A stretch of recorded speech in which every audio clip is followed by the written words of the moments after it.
2020년 우리 새해가 되었습니다. 참 감사하죠. 저에게 새로운 기회를 허락해 주신 것 감사하고, 우리 성도님들에게도 새로운 기회를 주신 것 정말 감사한 일입니다. 우리에게 주어진 이 기회를 올해 잘 살려서 하나님 앞에 영광 돌리는 우리 교회가, 또 우리 성도님들이 다 되기를 진심으로 바랍니다. 성경에는 세월을 아끼라, 때가 악하니라, 또 그 다음에 외인을 향하여서는 세월을 아끼라 라는 말을 성경에 주고 있습니다. 세월을 아끼라라고 하는 것은 우리에게 주어진 기회를 반드시 잡을 수 있도록 조심하여 행하라 라는 말입니다. 우리에게 아무리 좋은 기회가 있어도 우리가 그 전날 밤새워 다른 일을 하려면 아침에 일어나서 정상적으로 활동을 하지 못함으로 인해서 오늘 우리가 많은 것들을 얻을 기회가 있음에도 불구하고 놓칠 때가 있어요. 그래서 주님의 사람들은 하나님의 일을 할, 또 복된 삶을 살 기회가 주어졌을 때 그 기회를 잃지 않도록 꽉 잡는 지혜가 필요하다. 그런데 그것을 잡지 못하는 가장 큰 이유들은 쾌락에, 죄에, 혹은 우선순위가 뒤처지는 다른 일에 우리가 많은 시간을 허비하면 정상적으로 내가 드려야 될 시간에 내가 내 몸을 드릴 수 없게 되는 거예요. 그래서 성경은 세월을 아끼라, 다시 기회를 잡아라, 혹은 기회를 사라 라는 말입니다. 올 한해 우리에게 주어진 2020년을 하나님이 주셨잖아요. 이 기회를 올해는 저부터 이제 놓치지 않고 지혜롭게 해서 반드시 그것을 잡아 구원의 역사를 이루는 데에 쓰임받는 복된 삶을 우리 함께, 저와 함께 이뤄보도록 노력할 수 있는 우리 성도님들이 되시기를 정말 바랍니다. 어떤 축복이 우리들에게 있어야 될까 라고 할 때 저는 우리 임마누엘교회 가정에 하나님의 축복이 있기를 정말 바랍니다. 어떤 가정은 모든 것들의 화평의 근본이 되는 것이 가정이다, 이렇게 생각해서 우리나라 사람들은 가와만사성이다 라는 말을 쓰기도 합니다. 우리들의 힘으로 불가항력적인 것들이 굉장히 많습니다. 가정인데요, 그 중에 성경에 봤더니 다투며 성내는 여인과 함께 사는 것보다 광야에서 사는 것이 낫다 라는 말이 있습니다. 그리고 다투는 여인과 함께 큰 집에서 사는 것보다 움막에서 사는 것이 낫다. 또 다투는 여인과 함께 큰 집에서 사는 것보다 움막에서 혼자 사는 것이 낫다. 육선이 가득한 집에서 먹고 마시며 사는 것이 다투며 살면 아무 소용이 없다고 그랬어요. 이 말에 우리 남자분들 다 동감하시죠? 진짜잖아요. 진짜 그 여인과 함께 사는 것보다 나 혼자 사는 게 낫다. 우리 이거 생각 안 하는 남편 별로 없을 거예요. 오빠, 우리 아내분들 회개하시라고, 알겠죠? 아무도 아멘 안 하시네. 그런데 이게 솔로몬 왕이 쓴 성경이 잠언서입니다. 그리고 성경에서 하나님이 말씀을 주실 때 인류에게 대표로 남자에게 말씀을 주셨습니다. 대표로 남자에게 말씀을 주셨을 때 이렇게 다투며 성내는 여인과 라는 것을 대표로 준 거기 때문에 인류 모두에게 준 거예요. 그렇기 때문에 여자분들에게도 준 거예요. 이거를 이제 여자분들 편에서 읽도록 한다면 이렇게 하면 되는 거예요. 다투며 성내는 인간과 함께 사는 것보다 광야에서 사는 것이 나으리라. 이런 말이죠. 다투는 인간과 함께 큰 집에서 사는 것보다 차라리 움막에서 혼자 사는 것이 낫다, 이 말이죠. 다투는 그 인간과 함께 큰 집에서 사는 것보다 움막에서 혼자 사는 것이 낫다, 이런 말씀이에요. 그리고 살아보니까 여자분들 이 말씀이 딱 맞는 것 같으죠? 남자분들 회개하시라고, 알겠죠? 아멘. 남자들 하면은 그래도 여자들보다 뭐 쥐소리만큼 들리긴 하지만 그래도 여자분들은 한 번도 아멘 안 하는데 남자분들은 아멘 안 해. 근데 회개를 왜 남자들이 더 잘하는 거예요? 나는 교회에서 날마다 우는 사람들 보면 여자들만 울길래 죄 더 많이 졌는 줄 알았더니 왜 남자분들은 아멘 하는데 여자분들은 아멘 안 하는 거예요? 예, 가정에 하나님의 은혜가 꼭 임하기를 바랍니다. 올해 우리 교회의 표어가 마음을 같이하여 모이기를 힘쓰는 교회, 마음을 같이하는 교회, 마음을 같이하는 가정, 마음을 같이하는 우리 사람들이 있기를 원하여 이렇게 목표를 정했습니다. 올해 우리들의 가정이 마음을 같이하고 하나 되는 복된 가정 꼭 되시기를 진심으로 바랍니다. 두 번째요, 행하는 모든 일에 돕는 사람과 함께하는 귀한 축복이 있는 새해가 되기를 진심으로 바랍니다. 어떤 아버지가 이제 연세가 들어서 돌아가실 날이 얼마 안 됐다, 내가 죽을 날이 얼마 안 남았구나 라고 생각했는데 그 아버지에게 7 아들이 있었는데 이 7 형제가 툭하고 이렇게 다투고 불화한다는 거예요. 그 걱정이 너무 많은 거예요. 내가 죽으면 저희들이 지금 어떻게 될까, 그 염려가 많고 이렇게 고민하고 있다가 이게 특별한 교훈을 좀 해야 되겠다 싶어서 하루는 7 아들들을 전부 불러 모았어요. 그리고 가서 가느다란 나무 하나씩을 이렇게 갖고 오라고 했어요. 그래서 나무 한 막대기 하나씩을 갖고 왔어요. 그러면 그것을 너희들이 한번 부러뜨려 봐라 그랬어요. 그랬더니 다들 쉽게 그 나무를 막대기를 부러뜨렸어요. 지금 가까웠던 똑같은 막대기를 또 하나씩 또 갖고 와라. 또 갖고 오게 했어요. 갖고 왔더니 그것을 7개를 하나로 이렇게 뭉쳐서 묶었어요. 그리고 그걸 부러뜨려 봐라. 그게 되겠습니까? 혹시 이런 일을 해보셨습니까? 저는 해봤습니다. 그걸 한꺼번에 하려고 그러니까 그냥 했다 여기 했다 여기 허벅지에다 대고 이렇게 하고 얘기가 어렸을 때 일할 때 해봤거든요.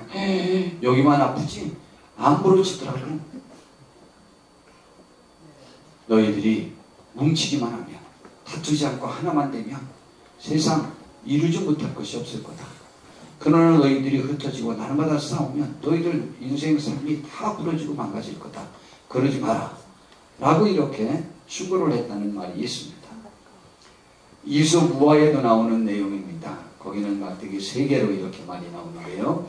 자, 성경에는 역시 이것도 솔로몬 왕에 의한 교훈입니다.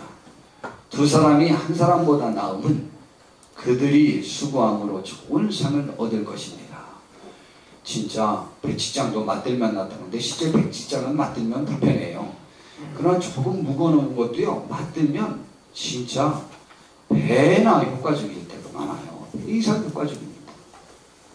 저도 이 허리 척추 협착증으로 또 디스크로 고등학교 때부터 고생했거든요. 제가 사실은.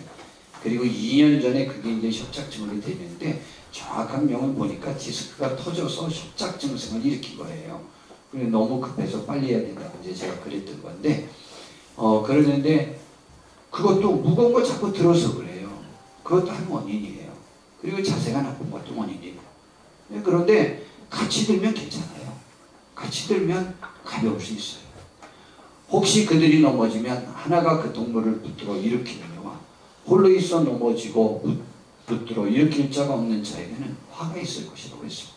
실제로 어떤 사람들 생명을 구한 것 보면 넘어졌을 때 바로 함께하는 사람이 신고해서 바로 병원에 빨리 감으로 인해서 생명을 구하는 경우가 많아요. 한 사람이 넘어지고 그를 붙들어줄 사람이 없으면 못 일어나는 거죠.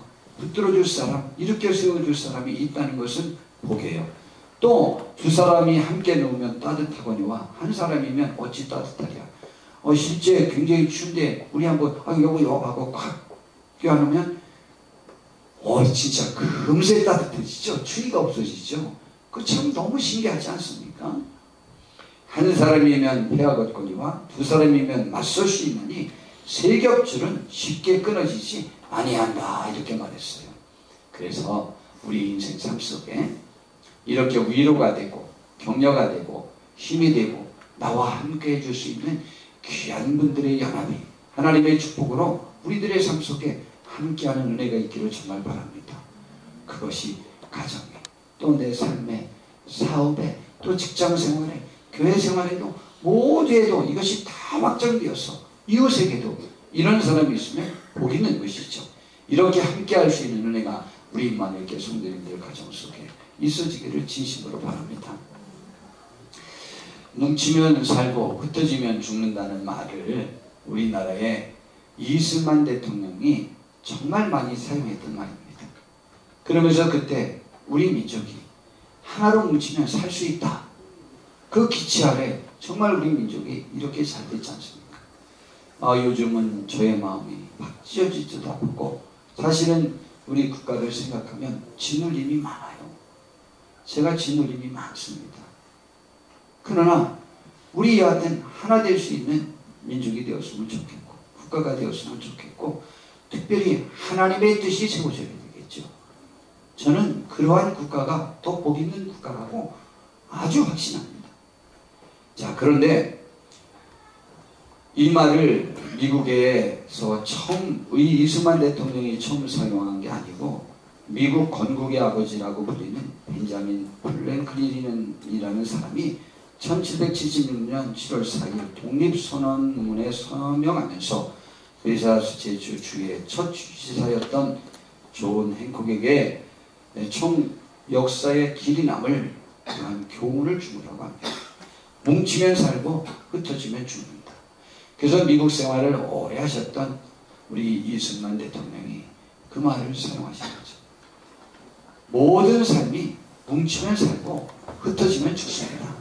우리 뭉칠 수 있는 연합의 축복을 우리가 누릴 수 있게 되기를 정말 바랍니다. 그런데 모든 일에 우리가 누구와 하나가 되어야 되느냐라고 생각한다면, 뭉칠 때 누구와의 연합이 제일 중요하냐? 저는 하나님, 그분과 함께 하는 것만큼 큰 축복은 없다고 생각해요. 그분과 뭉치면 모든 것과 뭉친 것과 같아요. 그분과 하나 되는 것만큼 축복이 없어요. 올해는 하나님과 함께하며 승리하는 우리 모두가 되시기를 바랍니다. 다윗왕은 시편에서 18편 1절이 나의 힘이신 여호와여 내가 주를 사랑하나이다 라는 말씀을 한 것이 18편이에요. 그 18편의 29절에 보면 아주 좋은 말씀이 있어요. 내가 주를 의뢰하고 적군을 향해 달리며 내 하나님을 의지하고 담을 뛰어넘나이다. 저는 이 말씀을 볼 때 무슨 우리나라의 노래가 생각나냐면 선구자라는 노래. 말 달리는 선구자는 노래 우리 들어보셨죠? 광야를 달리는 거예요. 선구자는요 광야를 달리는 거예요. 그리고 갈 길을 개척하는 거예요. 민족의 갈 길을, 자기 가정의 갈 길을, 내 삶의 갈 길을 지금 광야길을 달리는 거예요. 달려서 개척하는 거예요. 현재 있는 자리에서 하는 게 아니지 않는 거예요. 그리고 넓은 길을 개척하는 거예요. 어떤 사람들은요 남이 가보지 않은 길을 가서 남이 생명길로 갈 수 있는 좋은 길을 마련하기를 원하는 개척 정신이 있는 사람이 있어요. 남이 갔던 평안한 길로 가는 것도 좋지만 자기가 개척하는 것을 좋아하는 사람이 있어요. 선구자죠. 말 달리는 거예요. 광야를 달리는 거죠. 그런데 다윗왕은요 하나님을 의뢰해서 적군을 맞달렸어요. 거기 달려가지고 무찔렀어요. 그리고 하나님을 의지하면서 인생의 담을 뛰어넘었어요. 국가의 담을 뛰어넘었어요. 신앙의 담을 뛰어넘고 이겨서, 험난한 것을 이겨서 신앙으로 본을 보였고 국가를 위기에서 구원해냈고 안정을 취했고 자기의 삶을 개척해 나갔습니다. 우리도 하나님과 하나 되어서 그분의 힘을 얻고 이렇게 말 달릴 수 있고 담을 뛰어넘는 귀한 축복이 있기를 바랍니다. 하나님의 도는 완전하고 여호와의 말씀은 순수하니 다른 사람의 교훈, 다른 사람의 상황적 판단은 언제나 바뀔 수 있고 흔들릴 수 있고 사실이 아닐 때가 너무 많아요. 그뿐만이 아니고 사람들은 순수하지 않은 사람이 너무 많아요. 자기 이해관계에 얽혀서 말하지 사실은 옳고 그름을 말하지 않는 경우가 얼마나 많은지 몰라요. 그러나 하나님의 말씀은 다 순수해요. 순수하다는 말은 사실적이고 우리의 유익만을 위해서, 우리의 생명만을 위해서, 우리의 영광만을 위해서, 우리의 축복만을 위해서 주신 말씀이에요. 그러니까 순수해요. 그래서 그분께 피하는 자에게는요 언제나 방패가 되는 거예요. 그런 어떤 사람들은 술수를 써서 우리를 올무에 잡아서 우리를 이용해서 자기의 이익을 축복시키려고 하는 사람들도 실제 있잖아요. 그러나 그런 부분에 하나님은 100% 순수합니다. 순수하다는 것은 순수하게 우리의 유익을 위해서 주신 말씀이에요. 그러니 그 말씀을 의지하고 그분을 의지해서 말 달리고 승리하는 축복이 있기를 바랍니다. 그래서 시편 33편에는 또 역시 다윗 왕이 여호와를 자기 하나님으로 삼은 나라 곧 하나님의 기업으로 선택된 백성은 복이 있다고 했습니다. 여러분, 하나님이 날 선택했는지 어떻게 하냐고 제가 조영기 목사님에게 쫓아왔던 한 사람 이야기를 자주 했잖아요. 목사님, 제가 주의 종의 사명이 있는지 목사님은 예언의 은사가 있으니까 기도해보고 좀 알려주십시오. 그랬더니 조영기 목사님이 기도도 안 해보고 당신은 주의 종의 사명이 없습니다. 이런 제가 말했더니 얼마나 서운한 얘기요. 옛날에 어떤 예쁜 집사님이라는 분이 자기는 큰 주의 사명이 있다는 거예요. 남들이 기도해주면 자기는 뭐 사명이 있다는 거예요. 그래서 자기는 이제 주의 종이 되어서 막 그런다는 거예요. 그래서 목사님은 어떠십니까? 저러고 있다 그래서 제가 아니요, 집사님은 주의 종의 사명이 전혀 없습니다. 할 수 없습니다. 그러면 안 됩니다. 제가 그랬어요. 조영기 목사님이 왜 그러셨는지 알아요? 기도해야 될 필요도 없다. 주의 종의 사명이 있는 사람은 이미 자기는 목사님 되고 싶어서 다른 것을 다 포기하고 자기가 이미 거기에만 집중하고 있어서 물어볼 이유도 없어요. 그것 되고 싶었어요. 제가 성경 말씀 중에 제일 좋아하는 말씀이 빌립보서 2장 13절 말씀이에요. 너희 안에서 행하시는 이는 하나님이시니 자기의 기쁘신 뜻을 위하여 너희로 소원을 두고 행하게 하시나니. 그랬어요. 하나님은 자기의 기쁘신 뜻을 이루기 위해서 예언을 주는 게 아니에요. 우리들의 마음속에 주의 일을 하고 싶은 뜨거운 소원을 주시는 거예요. 그래서 그분의 기쁘신 뜻을 이루시는 거예요. 로마서 8장 28절에 보니까 하나님을 사랑하는 자, 곧은 앞에 말과 뒤에 말이 같다는 거예요. 곧 자기의 뜻대로 부르심을 입은 자들에게서는 모든 것을 합력하여 선을 이룬다고 말씀하셨어요. 사람 편에서 볼 때는 내 의지로 하나님을 사랑하는 건데 하나님 편에서 볼 때는 하나님이 그 사랑하는 마음을 부어주셨기 때문에 하나님을 선택한 자라는 거예요. 여러분, 하나님을 우리의 하나님으로 삼으신 여러분이 되길 바랍니다. 이 사람은 하나님이 선택한 백성, 하나님이 선택한 사람이래요. 하나님을 사랑하는 건 내 마음인데 그 사람은 하나님이 그의 뜻대로 불러준 사람이래요. 우리가 예수님을 영접하면 다른 말로 바꾸면 믿는 것인데 그러면 하나님의 자녀가 되는 특권을 주신대요. 하나님이 특권을 주셔서 그렇다고 말하지 않고 내 의지로 표현한 사람을 하나님이 특권을 준 사람이라고 말하고 있어요. 물론 순서를 바꾸면 하나님이 특권을 준 사람은, 하나님의 자녀의 권세를 준 사람은 하나님을, 예수님을 영접하고 그를 믿겠지만 순서를 또 바꾸면 똑같은 거예요. 여호와를 자기 하나님으로 삼은 나라는 곧 하나님이 기업으로 선택된 백성이라고 말할 수 있고 그 사람들은, 그 백성은 복 있는 사람이에요. 하나님과 연합하여 승리하는 복 있는 우리의 인생, 우리의 백성, 천국의 백성 꼭 되시기를 진심으로 바랍니다. 오늘 우리 교회에서 본문으로 삼은, 또 1년에 우리 교회의 표어로 삼은 마음을 같이하여 모이기를 힘쓰는 교회라고 하는 그 본문, 그 표어를, 그 목표를 정한 말씀이 나와 있는 것이 사도행전 2장에 있는 말씀입니다. 예수님이 3년의 사역을 마치시고 돌아가셨어요. 제자들이 엄청 실망했습니다. 뭐 실망이라기보다는 그냥 무력해진 거죠. 무력해졌어요. 무력. 그리고 두렵기 시작했어요. 자기들도 죽을까봐. 근데 예수님이 3일 만에 살아나셨어요. 참 기뻤어요. 그래도 왠지 모르게 힘이 잘 회복이 안 됐어요. 그러다가요 40일 동안 부활한 몸으로 제자들과 함께 하시다가 40일 후에 하늘로 올라가 버리고 마셨어요. 더 이제 막막해진 거예요.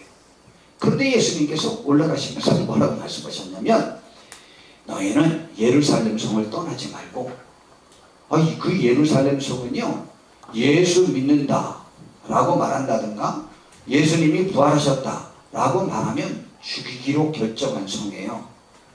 그리고 출교시키기로 결정한 성이에요. 그 성에 머물기가 얼마나 힘드는데 예수님도 아셔가지고 예루살렘 성을 떠나지 말라는 거예요. 그리고는 이제 몇 날이 못 되어서 내가 하늘로부터 큰 능력을 너희에게 부어줄 것인데 그것이 성령입니다. 성령이 임할 때까지 떠나지 마라 그랬어요. 자, 그런데 예수님의 제자들 멋있습니다. 그리고 성경의 가르침이 참 희한한데 왜 몇 날이라고 그래요? 저는 몇 날이라는 단어를 별로 좋아하지 않아요. 물론 저도 간혹 이제 무의식적으로 사용하긴 하는데 얼마 후에 그런 말을 별로 제가 안 좋아해요. 몇 날이라고 하지 말고 며칠 날, 얼마 후에라고 하지 말고 몇 분 후에, 몇 시간 후에. 저는 그런 표현을 참 좋아합니다. 막연하잖아요, 그 말이. 근데 하나님은요 막연할 때가 굉장히 많아요.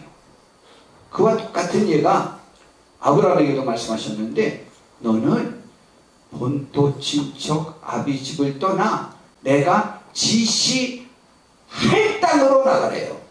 아니 하늘 땅으로 나가라고 해야 편하지. 떠날 곳, 이곳엔 있지 말고 떠나라고 해놓고 이리 갈지 저리 갈지를 가르쳐주지 않았어요. 그러면 저 같았으면 한 번 더 물어요. 어디로 가란 말이에요? 그냥 떠나. 그게 뭘 말이 어디 있어요? 전 그럴 건데, 아브라함은요 떠나라고 했는데 떠나야 될 장소는 알았어요. 어디로 갈지를 몰랐어요. 떠나야 될 장소는 알았으니까 이곳은 떠났어요. 떠난 이곳을요 죽을 때까지 다시 한 번도 돌아오지 않아요. 심지어 그가 떠난 가운데서 우욕을 느껴서 기근도 들고 또 굉장히 자기 아내 때문에 예쁜 아내 둬서 그래요. 거듭말하지만 아내가 안 예뻤으면 염려가 없는데 아내가 예뻐서 다른 나라의 왕이 자기를 죽이고 아내를 빼앗아갈까봐 2번이나 자기가 남편이 아니라고 해서 남편을 돈 받고 임금에게 팔았어요. 그래서 떼부자게 했어요. 남편이 아내를 팔아먹을지언정 안전한 자기 고향으로는 안 돌아갔어요. 그런 인간이 인간이냐? 하나님이 그를 사용하셨어요. 더 믿음이 있었더라면 아내를 안 팔아도 되는데 그 믿음까지는 안 됐지만 하나님의 명령에 순종할 믿음은 있었어요. 우리도 그 믿음 가져봅시다. 그건 못한다고 이거 대답했다는 이 남편들이 이거 대답하는 집에 가서 이제 정말 혼날까봐 대답을 못하는 부분인데 아내들이 먼저 답변해요. 아멘. 남편들도 아멘 해야지. 그게 믿음이에요. 정말 그게 믿음이에요. 예수님의 제자들 몇 날이 못 되어라고 예수님이 하시지 말고 5일이든 뭐 이틀이든 이렇게 말씀해 주시면 더 속이 시원할 텐데 그렇게 말씀 안 해주신 거예요. 그런데도 불구하고요 그들이 예루살렘 성에 모였어요. 예수님이 승천한다고. 몇 명이나 모였는지 알아요? 120명이에요. 저는 그 수가 정말 많은 수라고 생각해요. 120명이 모였어요. 정말 어떻게 그렇게 모일 수가 있죠? 그리고요 처음부터 헌신하는 사람이 나왔는데 마가라고 하는 청년이요 미리 유산을 받았는가 봐요. 자기 명의로 된 그 집의 2층을 예배처소로 제공했어요. 그래서 마가라고 하는 사람의 다락방이라고 하는데 2층에서 모여서 그들이요 열흘 동안을 금식하면서 기도했어요. 왜 금식했을까? 그냥 기도하지 않고 저는요 그 금식한 이유를 성경엔 그 학자들이 잘 설명을 안 하더라고요. 근데 제 편에서는 이렇게 해석하고 싶어요. 첫 번째, 정말 갈급한 심령으로 금식한 거예요. 두 번째, 밖에 나가서 음식을 준비하기가 무서웠을 것 같아요. 그래서 그냥 문 잠그고 안에만 있느냐고 금식했을 것 같아요. 그런데 진짜 야, 그거 40일 후에 성령님 내리더라면 어떡할 뻔했어. 그래도 다행히 열흘 만에, 저 같았으면 열흘 만에 쓰러진다. 진짜 포기하고 뛰어나왔다. 전 진짜 못 참아요. 저는 열흘을 제한해줘도 못 참았을 건데 저는 금식 진짜 못하겠어요.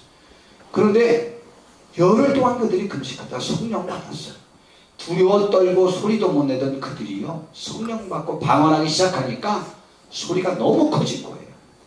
그러면 예수님이 6월절 날 돌아가셨고 지금 40일 계시다가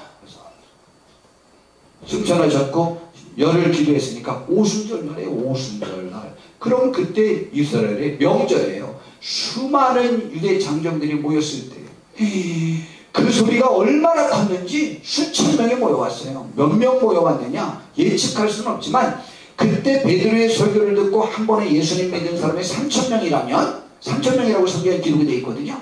그러니까 한 번 믿고 회개하고 돌이켜서 세례받은 사람이, 설교 듣고 회개한 사람이 3,000명인데 그렇다면 3,000명 뿐이었겠어요? 거기에 아마 2, 3,000명은 더 있었을 가능성이 많아요. 예수님이 5,000명인 군중에게 설교했을 때보다 더 많은 군중이 지금 모인 거예요. 저는 그렇게 생각해요. 아주 그 많은 사람이 모였어요. 그 정도로 그들이 소리질러 기도했어요. 그리고 와서 미쳤다, 술 취했다 그랬어요. 교회가 부흥하려면 좌우지간 미쳤다, 술 취했다라고 할 만큼 미치듯이 날뛰고 기도하고 병 고치고 귀신 쫓아내고 그래야 돼요. 그리고 하나님의 사랑이 여기서 넘쳐야 돼요. 그래서 그들에게 나와서 말했어요. 우리가 술 취한 게 아니다. 지금이 오전 9시인데 우리가 술 취했겠냐? 야, 이 설교가 통하는 나라가 좀 복 있는 나라라고 생각해요.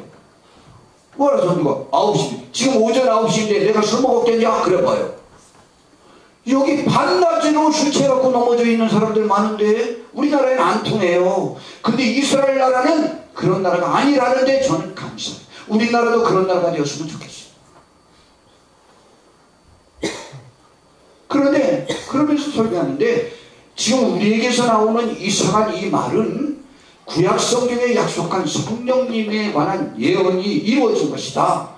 그런데 성령님이 우리에게 왜 임했냐? 옛날에 성령님은 선지자나 특별한 사람들에게만 임했는데 우리에게 왜 임했냐? 구약 성경의 말세에는 모든 사람에게 주기로 약속했지 않냐? 그런데 이 성령님은 너희가 이방 사람인 빌라도의 손을 빌려서 죽인 예수 그리스도를 하나님이 그를 죽은 자 가운데서 살리셨고 그를 믿는 믿음이 우리로 하여금 방언을 하게 하고 성령을 받게 한 것이다. 그러므로 여러분도 회개하고 돌이켜서 예수 이름으로 세례를 받으시오. 그리하면 여러분도 성령도 받을 수 있고 구원받을 수 있습니다.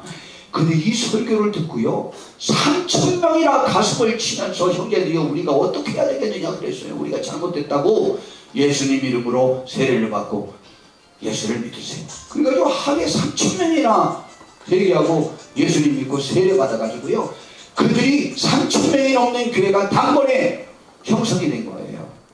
그러고 난 다음에 그들이 모여서 한 일이, 자 그들에서 42절 보니까 그들이 사도의 가르침을 받아 서로 교제하고 떡을 떼며 오로지 기도하기를 힘쓰기 시작했어요. 그들이 그 다음에 사람마다 두려워하는데 사도들로 말미암아 기사와 표적이 많이 나타나니 믿는 사람이 다 함께 있어 모든 물건을 서로 통용하고 또 재산과 소유를 팔아 각 사람의 필요를 따라 나눠주며 날마다 마음을 같이하여 성전에 모이기를 힘쓰고 날마다 하루도 안 빼놓고 마음을 같이해서 성전에 모이기를 힘썼어. 이게 축복이에요. 이 축복이 우리 교회에서 올해 일어나기를 진심으로 바랍니다. 그리고 집에서 떡을 떼며 기쁨과 순전한 마음으로 음식을 먹고 하나님을 찬미하며 또 온 백성에게 칭송을 받으니 주께서 구원받는 사람을 날마다 더하게 하시는 축복을 받았습니다. 연합함에는 하나님에는 영생의 축복, 구원함의 축복이 있는 거예요. 나라가 뭉치면 나라가 살고, 교회가 뭉치면 생명에 다시 태어나고 구원함의 역사가 일어나는 거예요. 그래서 연합함의 축복은 영생이라고 성경은 말하는 거예요. 보라, 형제가 연합하여 동거하며 어찌 그리 선하고 아름다운고. 머리에 있는 보배로운 기름이 수염 곧 아론의 수염에 흘러서 그 옷깃까지 내려면 가도가.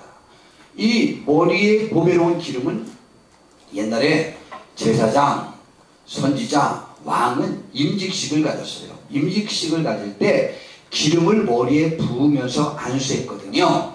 이것은 하나님께서 그를 선택하셨다는 보증의 증성한 표예요.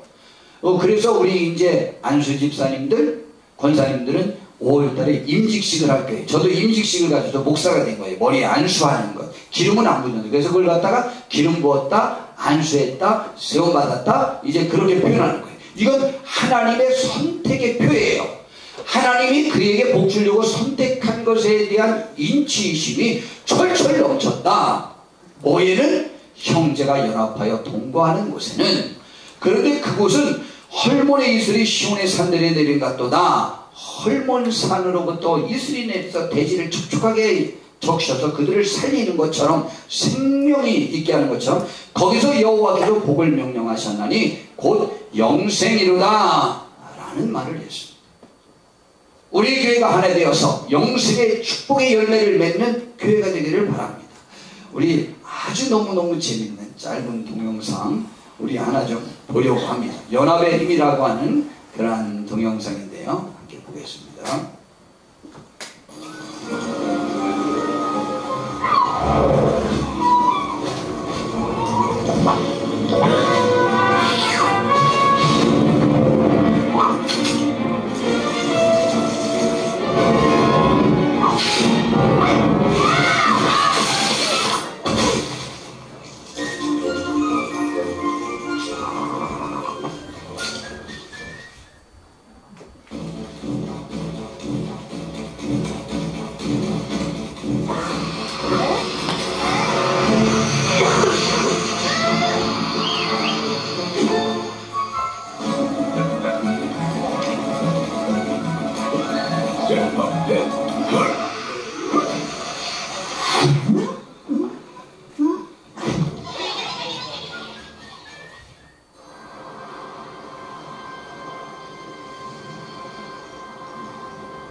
이게 그 연합의 힘이 얼마나 강한지에 관해서 우리 1분 20초짜리 짧은 동영상인데 너무 의미가 있죠.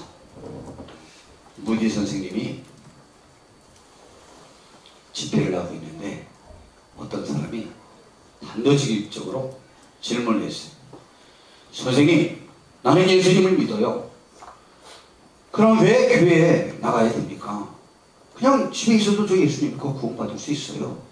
그런데 왜 교회에서 날마다 모여서 같이 기도하자 그러고 같이 하자 그러는 거예요. 그랬더니 무지 선생님이 이런 말씀을 하셨어요. 그러냐? 모닥불을 한번 피워봤냐? 장작불을. 장작불을 이렇게 피우면 저희 집은 옛날에 장작이 우리 마을에서 제일 많은 집이었어요. 저희보다 장작이 많은 집은 없어요. 저희 아버님이 목상이셨거든요. 나무를 이렇게 도매로 사다가 그것을 가서 직접 베어서 제재소나 성냥공장 뭐 이런 무슨 공장들에 넘기는 분이고, 그래서 그 석가래 같은 거 남는 것을 그건 직접 할 수 없는 것들은 저희 집에 갖고 왔기 때문에 저희 집은 장작이 제일 많은 집이었어요. 자, 그런데요, 그 장작불을 붙여봐라. 그런데 그것이 활활 탄다고 나 혼자 있겠다고 장작불을 하나 꺼내봐라. 어떻게 되죠? 해보셨나요? 바로 꺼집니다. 그런데 이 꺼진 불도 다시 그 모닥불 속으로 넣으면은 확 불이 일어나는데, 이게 하나 들어가서 요만큼만 불이 일어나는 게 아니고 이거로 인하여 두세 배가 더 커진 거로 확 늘어납니다. 연합하여야 꺼지지 않습니다. 함께 모여야 꺼지지 않고 그 힘이 배가 되어서 큰 역사를 이룰 수 있습니다. 저도 목사이면서도 혼자 기도해서 잘 될 때는, 특별히 성령에 사로잡힐 때가 오면 혼자 기도 그렇게 잘 안 됩니다. 그러나 우리 성령들과 같이 하면 기도가 잘 됩니다. 그리고 집에서도 기도가 잘 될 때가 있어요. 그러나 교회에 와야 잘 됩니다. 저도 제 방에서보다는 저쪽으로 가야 기도가 잘 돼요. 제 방에서 있을 때는 특별할 때예요. 성령님의 감동을 받는 1년에 한 10차례 이하예요. 제 방에서 영감 받아서 크게 기도할 수 있어요. 그러나 다 가야 돼요. 여러분, 올 한 해는 우리 마음을 같이하여 함께 모여서 성령의 활활 불타오르는 역사를 힘을 합쳐서 구원의 역사를, 영생의 축복을 설치하는 우리 복된 교회 꼭 되기를 바라고, 우리들의 삶과 가정에도 연합하는 자들이 함께하는 축복, 하나님과 함께해서 축복을 누리는, 그 은혜를 누리는 우리 모두가 되기를 진심으로 바랍니다. 기도하겠습니다. 하나님이여, 우리가 마음을 같이하여 모이기를 힘쓰는 교회가 되게 하옵시고, 마음을 같이하여 힘을 합쳐서 우리의 삶을 승리를 이끌 수 있는, 연합할 수 있는 귀한 분들도 우리들에게 주어지게 하옵소서. 예수님의 이름으로 기도드렸습니다. 아멘.